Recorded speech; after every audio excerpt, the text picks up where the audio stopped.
Mike, what are the surfing conditions in this Tourmaline Canyon area? Well, comparatively to in the San Diego area, they're very poor. In fact, it's the worst I've seen, in this whole area. Out here is all flat bottom. There's no reefs or anything, or sandbars, or any obstacle for the swell to hit and make the wave break correctly. Whereas in other areas, you have a much better break.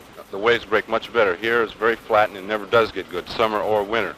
For instance, here today, what is the height of the surf as compared with elsewhere along the beaches? Well, today there's a very good swell running. It's coming from a long distance away, and down by the pier down there is 5 and 6 feet. But out here it's flat, as you can see now. There's no waves at all to speak of. Where are the best surfing conditions in the county, Mike? There's Ocean Beach, Pacific Beach, Mission Beach, La Jolla Shores, Windsea. There's quite a few places.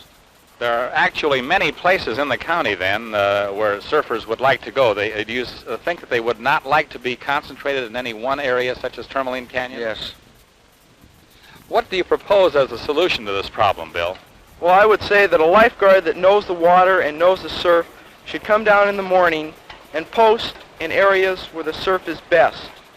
And when the surf changes in these different areas with the changing of tides, they should be moved.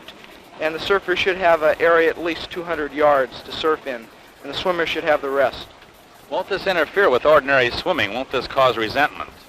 No, I don't think so, because the swimmers will still have the majority of the water. You feel then there should be flexibility. Instead of having the surfers concentrate in one area, they should be permitted to surf wherever the surfing happens to be best on that particular day? Yes, I think it should be divided fairly. The beaches are for the public, and they're for surfers and swimmers alike. Well, Mike, do you think that surfers would want to go where the surfing is best, regardless of the fact that they would be setting aside a special area for surfers? Yes, because the surfer is one of the few individuals left. I mean, he's, nobody can really tell him where to go. He goes for the surf alone. And if the surf is running good in one spot, he'll go surf it, Do you contend then that even if this is developed at some considerable cost by the city, this Tourmaline Canyon area, that the surfers wouldn't even patronize the area?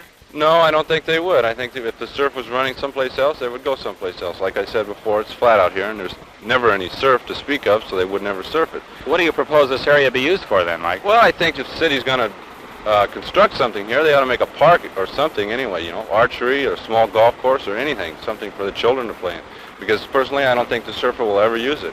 It's just a waste of money in that respect. Well, as we know, one of the reasons why the city has been looking for a place in which to concentrate the surfers is because of the nuisances which private property owners claim have been committed on their property by surfers coming down to the beach. Now, how do you propose to solve that problem? Well, the best way, with all this money they're spending, they should make access to all of areas.